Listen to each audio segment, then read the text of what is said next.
Okay so आपके जो accounting equation से पहले मैं यहाँ पे आपके सामने आपके हेड्स ऑफ अकाउंट्स यहाँ पे लिखे हुए हैं, ब्रीफली लिखे हुए हैं। इस पर कोई डिटेल डिस्कशन मैं करूंगा नहीं बिकॉज मैंने सीधा पास पेपर्स पे जाना है। पर स्टिल एज अ रिव्यू अगर आप देख सकें तो आपके साथ आपके पास total of 5 heads of account होते हैं। First of all you have assets. Assets वो चीजें होती हैं जो बिजनेस ओन करता है या कंट्रोल करता है। जरूरी नहीं है कि अगर आप उसे कंट्रोल करते हैं तो उसकी ओनरशिप भी आपके पास हो सकता है आपने वो चीज किसी से रेंट पे ली हुई हो, लेकिन आप उसे कंट्रोल कर सकते हो। जैसे कोई मशीनरी बंदा रेंट पे ले लेता है। लेकिन एसेट्स का जो मेन पर्पस होता है कि वो बिजनेस को इकोनॉमिक बेनिफिट्स प्रोवाइड करता है। सो एसेट कोई भी एक ऐसी चीज जो बिजनेस ओन करता है या कंट्रोल करता है और वो उसे इकोनॉमिक बेनिफिट्स प्रोवाइड करते हैं, हम उसे एसेट कह देते हैं। एसेट दो तरीके के होते हैं, एक होता है नॉन करेंट, एक होता है करंट। नॉन करंट और करंट में डिफरेंस क्या होता है कि नॉन करंट एक ऐसी चीज होती है जो एक से ज्यादा अकाउंटिंग पीरियड चल सके, और करंट एक ऐसी चीज होती है जो with in an accounting period चलती है। अब करंट और नॉन करंट में एक बेसिक मिसकंसेप्शन ये है कि लोग समझते हैं कि नॉन करंट का मतलब है क्योंकि 12 महीने से ज्यादा, और करंट का मतलब है विद इन 12 मंथ्स। लेकिन देखिए अकाउंटिंग पीरियड ऐसे चलता नहीं। अकाउंटिंग पीरियड 12 महीने का भी हो सकता है, अकाउंटिंग पीरियड 6 महीने का भी हो सकता है। वो बिजनेस पे डिपेंड करता है, वो अपना अकाउंटिंग पीरियड ना फाइनेंशियल ईयर किस लिहाज से सेट करता है। तो बिजनेस की पॉलिसी पे वो डिपेंड करता है कि आपका अकाउंटिंग पीरियड 12 महीने का या 6 महीने का। लेकिन इतना याद रखिए कि अगर कोई चीज एक अकाउंटिंग पीरियड से ज्यादा चलती है तो वो नॉन करंट है, और अगर वो एक अकाउंटिंग पीरियड के अंदर अंदर खत्म हो जाती है तो वो करंट होती है। उसी तरह लाइबिलिटीज होती हैं आपकी। Liabilities are the obligations that are due to a business and that must be repaid. And जरूरी नहीं है कि लाइबिलिटीज पैसे की हो। लाइबिलिटीज किसी चीज की भी हो सकती हैं।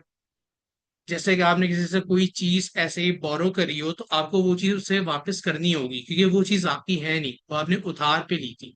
तो वहां पे ऑब्लिगेशन है और उसे आपको रीपे करना होगा आगे जाकर। एंड उसी तरह आपके पास आता है कैपिटल, और कैपिटल होता है ओनर की अपनी इन्वेस्टमेंट। जो इन्वेस्टमेंट जो चीजें ओनर ने पर्सनली बिजनेस में डाली हो। वंस अगेन जरूरी नहीं है कि कैपिटल भी सिर्फ पैसा हो। कैपिटल में आप इन्वेंट्री भी डाल सकते हो, आप कोई नॉन करंट एसेट भी डाल सकते हो, कोई मशीनरी, कोई कंप्यूटर, एनीथिंग। बट जो चीज भी ओनर की जेब से। और अगर हम अकाउंटिंग इक्वेशन यहाँ पे देखें तो अकाउंटिंग इक्वेशन भी कहती है asset is equal to liability plus capital. चीज ये है कि मैं इस इक्वेशन से दो डिफरेंट और इक्वेशन बना सकता हूँ। जैसे एक बेसिक मैथ्स में होता है कि हमें जो चीज फाइंड करनी है हम उसे सब्जेक्ट बना देते हैं। जैसे फॉर एग्जाम्पल यहाँ पे एसेट है लाइबिलिटी प्लस कैपिटल। अगर मुझे यहाँ पे कैपिटल फाइंड करना है तो मुझे कुछ भी नहीं करना। मैं बेसिक मैथ्स का जो फॉर्मूला होता है कि लाइबिलिटी को यहाँ से दूसरी साइड भेज के, यहाँ प्लस हो रही है वहां भेज के माइनस कर दूंगा, तो कैपिटल आपका सब्जेक्ट बन जाएगा और इक्वेशन बनेगी एसेट माइनस लाइबिलिटी। उसी तरह अगर मुझे लाइबिलिटी फाइंड करनी है तो मैं कैपिटल को यहाँ से उठाऊंगा दूसरी साइड भेज दूंगा। अब लाइबिलिटी सब्जेक्ट बन गए और लाइबिलिटी की न्यू इक्वेशन बनी एसेट माइनस कैपिटल। इसी तरह इस एक इक्वेशन की तीन डिफरेंट वेरिएशंस हैं। जहां भी आपको जो चीज फाइंड करनी है आप इसे यूज कर सकते हैं। जहां एसेट फाइंड करना है वहां ये वाली इक्वेशन यूज कर लें। जहां कैपिटल चाहिए वहां आप ये वाली इक्वेशन यूज कर लें। और जहां लाइबिलिटी चाहिए वहां आप ये वाली इक्वेशन यूज कर लें। उसी तरह आपका जो फोर्थ अकाउंटिंग हेड है वो होता है आपका रेवेन्यू। रेवेन्यू कोई भी इनकम जो एक बिजनेस अर्न करता है अपनी एक्टिविटीज परफॉर्म करके, जैसे सेल्स कर दी या कोई चीज रेंट कर दी, जो भी उसका काम है, उस काम से जो वो इनकम अर्न करता है उसे हम लोग रेवेन्यू कहते हैं। और इस रेवेन्यू को अर्न करने के लिए जो खर्चे आते हैं उनको हम अपने एक्सपेंस कहते हैं। बाय द वे याद रखिएगा ड्राइंग्स आपका कोई क्या कहते हैं हेड ऑफ अकाउंट नहीं है। बट इसे इस तरीके से याद कर लें कि ये कैपिटल का ऑपोजिट है। कैपिटल क्या होता है, आपने अपनी जेब से बिजनेस में कोई चीज डाली तो वो कैपिटल हो गया। लेकिन अगर बिजनेस की कोई चीज आपने अपने यूज के लिए ले ली तो उसे हम ड्राइंग्स कह देते हैं। तो capital and drawings are opposite of each other. उसके बाद यहाँ पे एक दो एक्स्ट्रा फॉर्मूलास लिखे हुए हैं, जैसे वर्किंग कैपिटल। वर्किंग कैपिटल का सिंपल फॉर्मूला होता है current asset minus current liability. Working capital simply words में ये होता है कि अगर इन शॉर्ट टर्म कोई इमरजेंसी में कोई एक्सपेंस आ जाए, कोई शॉर्ट टर्म एक्सपेंडिचर आ जाए, तो क्या आपके पास इतने एक्सेस करंट एसेट्स पड़े हुए हैं कि आप इन एक्सपेंसेस को पे कर सकते हो या नहीं। जैसे फॉर एग्जांपल आपके समझे करंट एसेट है 1000 और आपकी करंट लाइबिलिटी है समझे 800, तो दोनों में डिफरेंस कितने का आ रहा है? 200 का डिफरेंस आ रहा है। ये 200 का डिफरेंस मुझे ये बताता है कि ये जो 200 रुपए हैं, ये एक्स्ट्रा पड़े हुए हैं मेरे पास, और अगर कोई एक्स्ट्रा एक्सपेंडिचर साल के बीच में आ जाता है जो मैंने एक्सपेक्ट नहीं कर रहा था, तो ये 200 रुपये मैं उस वक्त यूज कर सकता हूँ इस एक्सपेंस को पे करने के लिए। उसी तरह एक चीज आती है आपकी कैपिटल एम्प्लॉयड। कैपिटल एम्प्लॉयड होती है इसके capital plus non current liability. अब कैपिटल तो ओनर की इन्वेस्टमेंट है जो ओनर ने बिजनेस में अपनी जेब से डाली है, तो इसमें हम लोग नॉन करंट लाइबिलिटी ऐड क्यों करते हैं? अब नॉन करंट लाइबिलिटी के अंदर चीजें आती क्या क्या है? लोन आ जाता है। अब लोन हमें बैंक ने दिया होता है, लेकिन हमने बैंक से लोन लिया क्यों होता है? यही कि अगर हमारे पास इतने पैसे नहीं है तो हम बैंक से लोन ले लेंगे और अपने बिजनेस में डाल के इन्वेस्ट कर देंगे। बाद में जब हमारे पास पैसा आ जाएगा हम बैंक को वापस दे देंगे। तो टेक्निकली नॉन करंट लाइबिलिटी को हम यहाँ पे इसलिए ऐड करते हैं बिकॉज ये भी एक तरीके से इन्वेस्टमेंट है, बट ये ओनर की इन्वेस्टमेंट नहीं है, ये थर्ड पार्टी की तरफ से इन्वेस्टमेंट है। तो कैपिटल एम्प्लॉयड आपको टेक्निकली ये दिखाता है कि आपके बिजनेस में टोटल इन्वेस्टमेंट कितनी हुई है। वेट अ मिनट, आवाज आप लोगों को क्लियर आ रही है ना?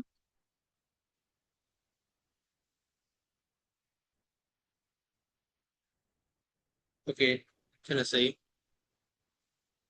उसके बाद लास्ट चीज before jumping into past papers, that is the difference between accounting and book keeping. देखिए आपका जो अकाउंटिंग का प्रोसेस होता है ना, वो चार डिफरेंट प्रोसेस पे बेस्ड होता है।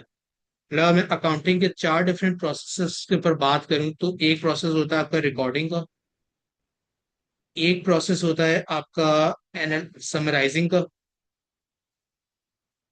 एक प्रोसेस होता है आपका एनालाइज करने का, एंड देन जो लास्ट प्रोसेस आता है ना वो होता है इंटरप्रीट करने का। अकाउंटिंग आपका इन चार प्रोसेसेस पे बेस्ड है। जब ये चार प्रोसेसेस हो जाते हैं तब जाके आपका अकाउंटिंग का प्रोसेस कंप्लीट होता है। तो बुक कीपिंग क्या होती है?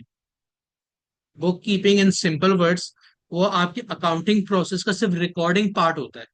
जैसे यहाँ पे लिखा हुआ है, book keeping is the recording of business transactions and is the first step of accounting. तो आपके जो अकाउंटिंग के चार स्टेप्स हैं, उसका जो पहला स्टेप होता है रिकॉर्डिंग वाला, उसे हम बुक कीपिंग कहते हैं। उसके बाद जब हम लोग समराइज कर लेते हैं, एनालाइज कर लेते हैं और उसे इंटरप्रीट करके प्रेजेंट करते हैं जिन लोगों को उसकी रिक्वायरमेंट होती है, उससे हम लोग अकाउंटिंग का पूरा प्रोसेस कहते हैं।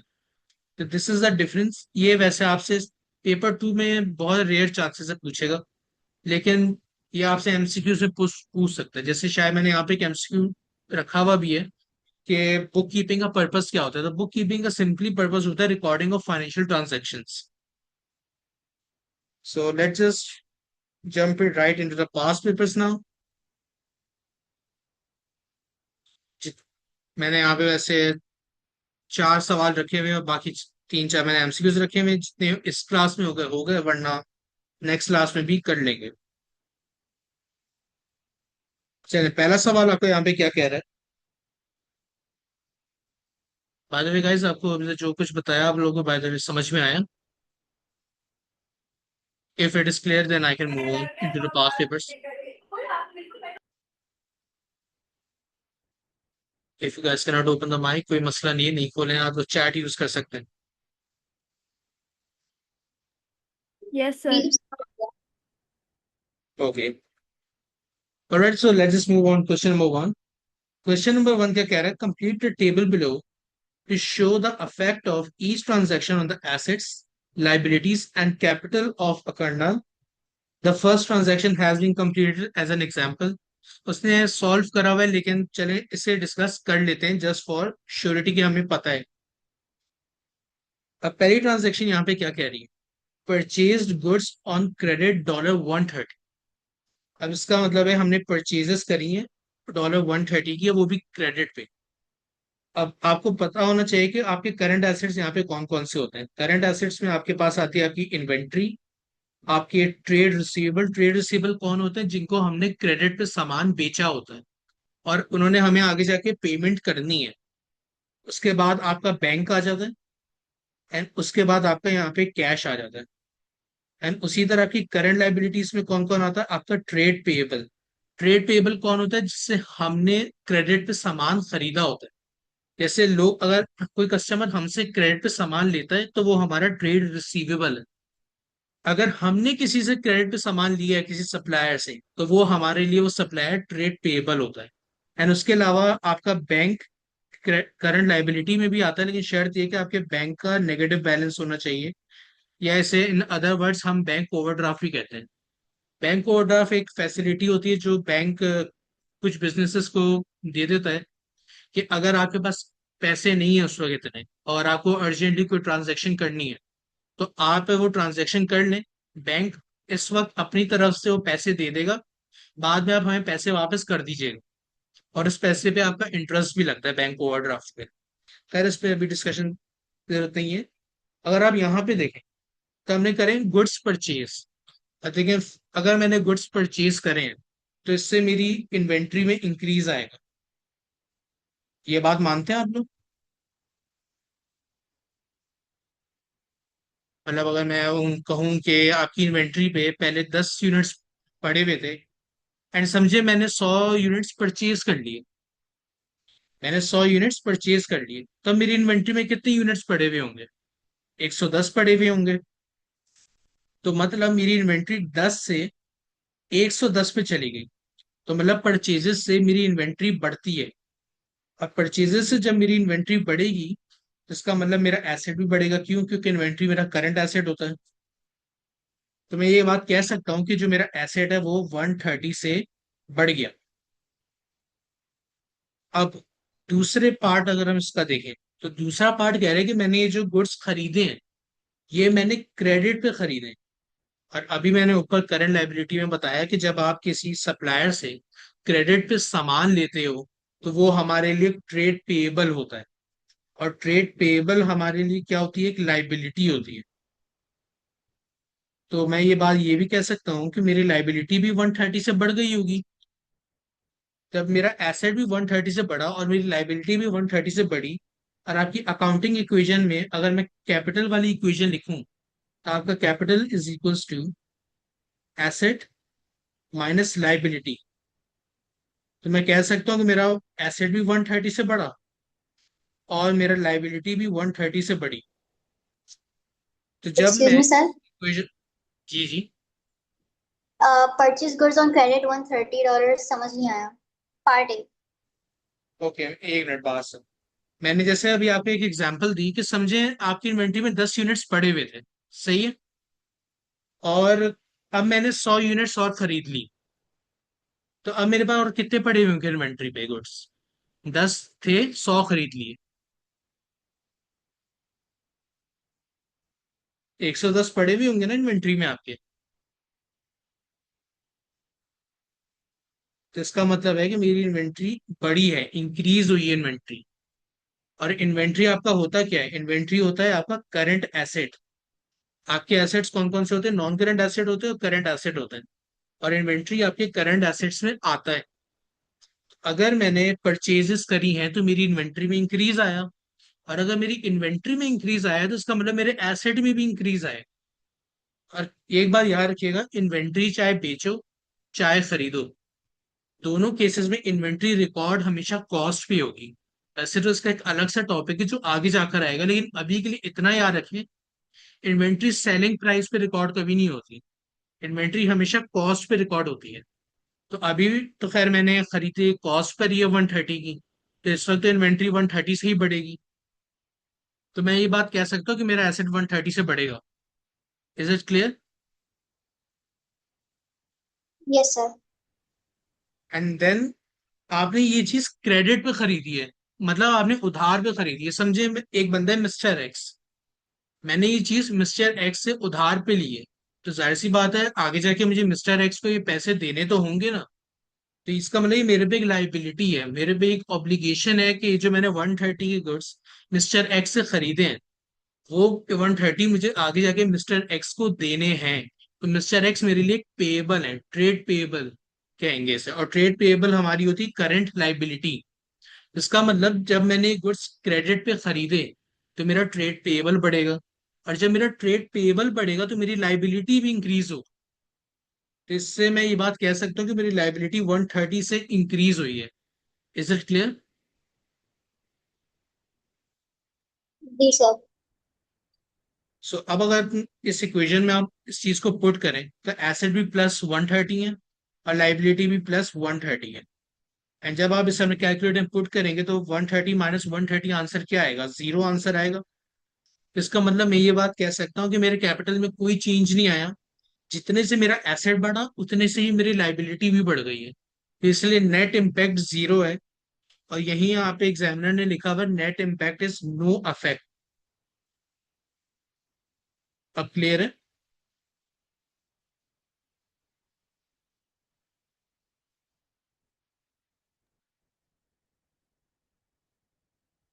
मैं ये एक्स्ट्रा चीजें मिटा देता हूँ यहाँ से।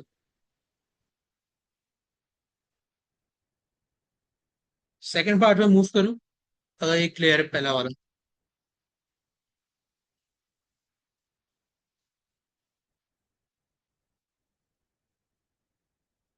चलिए सही, मूव करता है। सेकंड पार्ट आपका कह रहा है goods costing $800 sold on credit for $1130। अब एक बात है, परचेजेस करी थी तो इन्वेंट्री बढ़ रही थी, यहाँ पे मैं सेल्स कर रहा हूँ।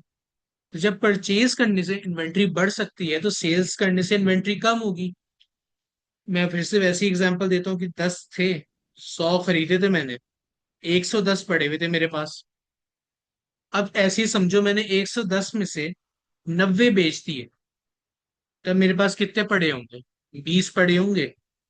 मेरी इन्वेंट्री जो 110 हो गई थी, 90 बेचने के बाद मेरी इन्वेंट्री 20 हो गई। जिसका मतलब मेरी इन्वेंट्री गिरी है। तो इसका मतलब मैं ये कह सकता हूँ कि मेरी जो इन्वेंट्री है वो सेल्स के बाद गिर जाती है।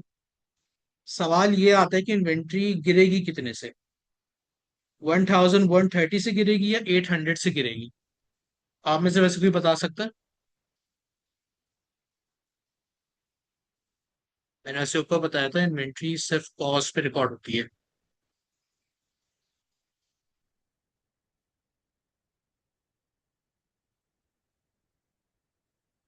नहीं यार, समझ तो कोई बात नहीं।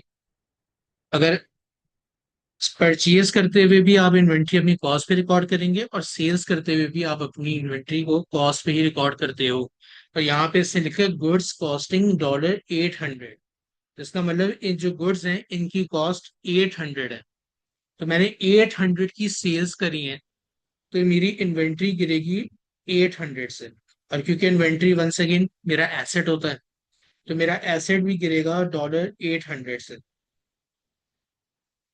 बट अब आते हैं second part of the entry पे। Second part of the entry क्या कह रहा है? Sold on credit for $1130। मैंने अभी ऊपर जब हम लोग करंट एसेट डिस्कस कर रहे थे तो मैंने बताया था कि जब आप किसी कस्टमर को क्रेडिट पे सेल करते हो तो वो आपके लिए ट्रेड रिसीवेबल होता है, और वो ट्रेड रिसीवेबल आपका करंट एसेट होता है। तो बेटा, तो आप, अगर मैं यहाँ पर देखूं तो मैंने सोल्ड ऑन क्रेडिट फॉर 1130 करा है, मतलब मेरी सेल्स हुई है 1130 से। सो अगर मैं यहाँ पे देखूं तो मेरा ट्रेड रिसीवेबल कितना होगा? मेरा ट्रेड रिसीवेबल यहाँ पर होगा 1130। अज्यूम कर लेते हैं ये कोई मिस्टर ए है, तो मैंने मिस्टर ए को सामान बेचा $1130 का। तो ऑब्वियस सी बात है, मैंने मिस्टर ए को क्रेडिट पे सामान बेचा है तो आगे जाके मिस्टर ए मुझे रीपे भी तो करेंगे ना पैसे, क्योंकि वो मेरे कस्टमर हैं। उन्होंने मुझसे प्रॉमिस करा होगा भाई कि मैं आपको अगले महीने पैसे दे दूंगा। तो जब भी आएंगे वो मुझे ये 1130 रीपे करेंगे। अब होगा क्या कि क्योंकि ट्रेड रिसीवेबल भी मेरा एसेट है, तो इसका मतलब ट्रेड रिसीवेबल के बढ़ने से भी मेरा एसेट बढ़ेगा, और मेरा एसेट बढ़ेगा 1130 से। अब आप एक बार नोटिस करो, यहाँ पे लाइबिलिटी का कोई जिक्र नहीं है। लाइबिलिटी यहाँ पे बिल्कुल जीरो है। मैं यहाँ पे लिख भी देता हूँ, लाइबिलिटी आपकी बिल्कुल जीरो है। तो अगर लाइबिलिटी यहाँ पे बिल्कुल जीरो है तो यहाँ पे नोटिस करें एसेट 1130 से बढ़ा और एसेट 800 से गिर गया, तो कैपिटल पे जितना भी इम्पैक्ट आया है वो सारा का सारा एसेट से आया है। तो एसेट पे नेट इम्पैक्ट कितना आया होगा? 1130 से इंक्रीज आया, 800 का डिक्रीज आया। ओवरऑल अगर मैं देखूं माइनस करके, तो टोटल इंक्रीज आया है एसेट में कितने का? 330 का। तो अगर एसेट में टोटल 330 का इंक्रीज आया है और लाइबिलिटी पे कोई इम्पैक्ट ही नहीं आया, लाइबिलिटी जीरो है, तो मैं ये कह सकता हूँ कि एसेट मेरा 330 से इंक्रीज हुआ, लाइबिलिटी मेरी जीरो है, तो मेरा कैपिटल भी टोटल 330 से इंक्रीज होगा।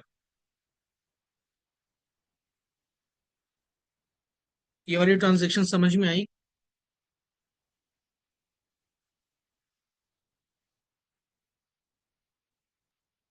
लाइबिलिटी जीरो क्यों?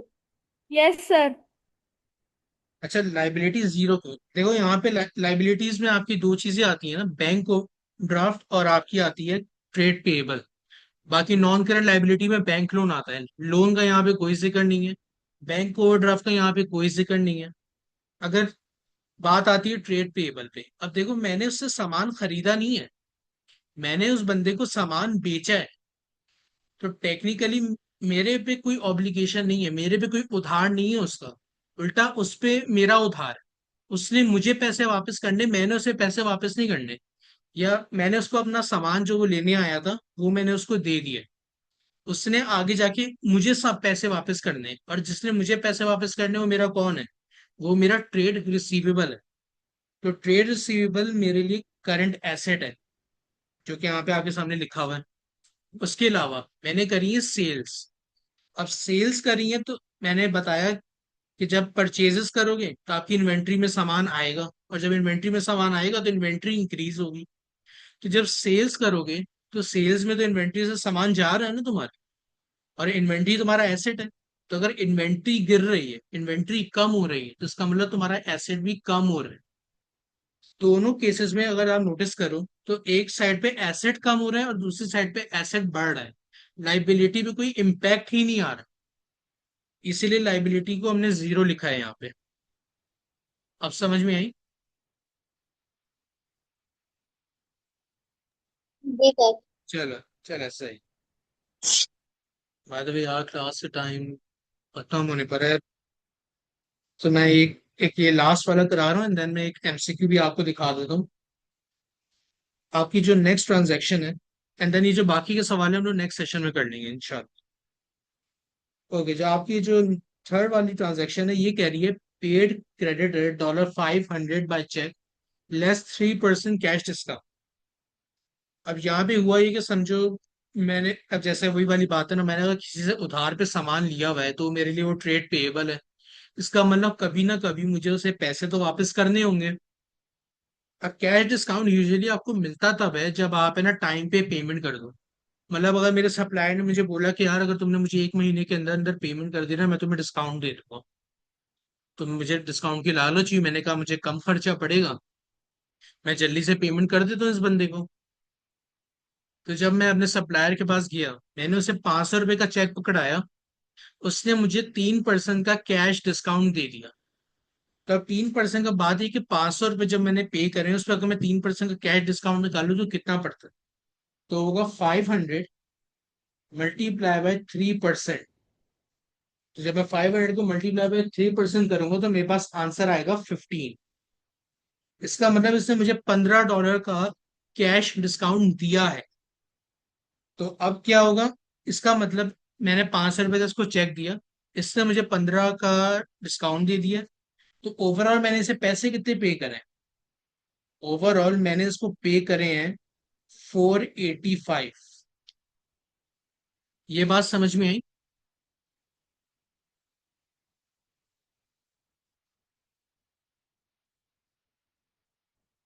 अब जब जी मैंने सर। इसको, ओके, अब जब मैंने इसको 485 पे करे हैं, तो 485 मैंने चेक से पे करे हैं, इसका मतलब मेरे बैंक अकाउंट से पैसे कटेंगे। और जब मेरे बैंक अकाउंट से पैसे कटेंगे तो इसका मतलब मेरा बैंक कम होगा। और जब मेरा बैंक कम होगा तो बैंक मेरा कौन है? बैंक मेरा एसेट है, मेरा करंट एसेट्स में आता है। तो अगर मेरा बैंक कम हो रहा है तो इसका मतलब मेरा एसेट भी कम होगा। लेकिन दूसरी तरफ अगर मैं देखूं, तो for example let just take this guy as mister Y. Mister Y को मैंने पेमेंट करी है। अब मिस्टर वाई को जब मैंने पेमेंट करी है तो मिस्टर वाई मेरे कौन थे? ट्रेड पेबल थे, जिनको मैं 500 रुपये उधार था मेरा उन पे। अब मैंने जब उन्हें उनके पैसे पे करे होंगे तो मिस्टर वाई का जो बैलेंस है वो गिरेगा। बिकॉज ऐसी समझो कि अगर मैं एक बंदे से 200 रुपये उधार लेता हूँ और आगे जाके मैं उसे 100 रुपये वापस कर देता हूँ, तो अब मेरा उसके साथ हिसाब कितने का रहेगा? 100 रुपये का हिसाब रहेगा। तो मतलब मेरा उसके साथ जो हिसाब है वो कम हो गया, क्योंकि मैंने कुछ अमाउंट पे कर दी है। तो वही यहाँ पे हो रहा है कि मिस्टर वाई को जब मैं 500 पे करूंगा तो मेरा मिस्टर वाई के साथ हिसाब कम होगा, क्योंकि मिस्टर वाई यहाँ पे मेरे ट्रेड पेएबल है और ट्रेड पेएबल मेरे लिए एक लाइबिलिटी होती है। तो उनको पे करने से मेरी लाइबिलिटी में कमी आएगी, क्योंकि मेरा ट्रेड पेएबल कम हो रहा है। और अब जब मेरा ट्रेड पेएबल यहाँ पे कम होगा तो कैन एनीवन टेल कि कितने से कम होगा? 485 से होगा या 500 से होगा?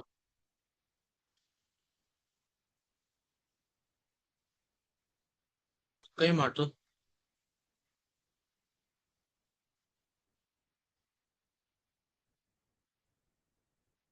मेरा जो ट्रेड पेएबल है वो 500 से कम होगा। अब सवाल ये आता है कि मैंने तो 485 पे करे ना, तो 500 से कम कैसे हो? तो इसका जवाब सिंपल ये है कि उसने मुझे डिस्काउंट खुद दिए। मैं पूरे 500 रुपये देने आया था उसने 15 का डिस्काउंट मुझे खुद दिए। तो वो अब मेरी जिम्मेदारी नहीं है, मैंने तो अपना हिसाब क्लियर कर दिया उसके साथ 500 का। ये जो 15 का डिस्काउंट है वो उसने खुद दिया है, लेकिन मैं अपने पास से तो 500 रुपये ही एडजस्ट करूंगा। तो इसीलिए जो मेरी ट्रेड पेबल है 500 से गिरेगी, ना कि 485 से। क्योंकि वंस अगेन मैंने तो उसे पूरे के पूरे 500 दिए थे, उसने अपनी मर्जी से मुझे 15 का डिस्काउंट दिया है।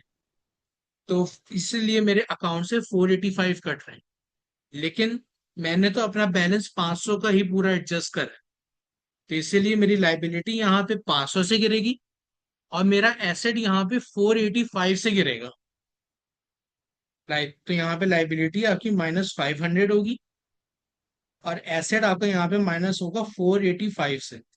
अगर मैं इसे फिर से अपनी इक्वेशन में पुट करूं तो इट विल बी -485 माइनस -500। तो ये क्या बनेगा?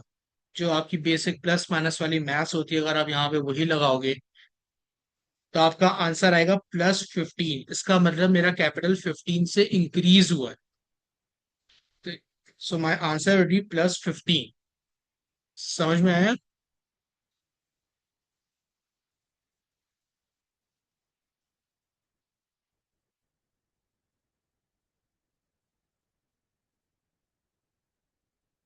अच्छा गाइस, क्योंकि मीटिंग एंड होने वाली है तो maybe we should just end here today. I know because थोड़ा सा बच्चों को आने में भी टाइम लगा था, इसकी वजह से थोड़ा सा टाइम कंज्यूम हो गया। इंशाल्लाह नेक्स्ट टाइम से कोशिश करेंगे थोड़ा और जल्दी स्टार्ट करें।